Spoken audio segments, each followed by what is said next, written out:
So now let's talk about the important equations that we're going to be dealing with in this first chapter.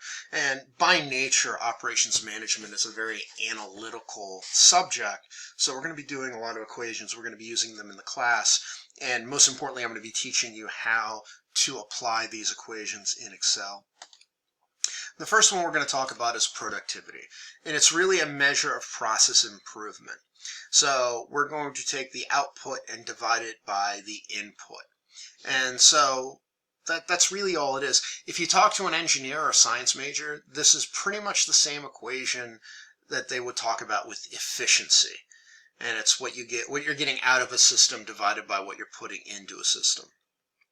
Now, in the case of engineering and science, efficiency can never be greater than 1. This can be a little bit different in business depending on what we're measuring.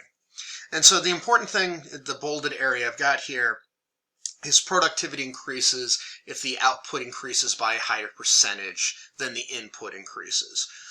And so that's really just comes down to really a numbers thing. The next thing that we're going to look at is what we call single factor productivity or labor.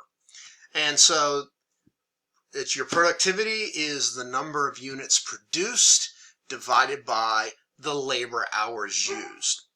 And so basically if we look at that, say that we're producing 1,000 units and it takes us 250 labor hours to produce those 1,000 units, that means the productivity would be 4 units per labor hour. And so the next one we have is multiple factor productivity. And this is when we start looking at more than just labor. So we have the productivity as the output divided by labor, material, energy, and capital. These inputs and outputs are typically expressed in a dollar amount. So multi-factor, you also hear it called multi-resource productivity. You will also see it sometimes referred to as total factor productivity.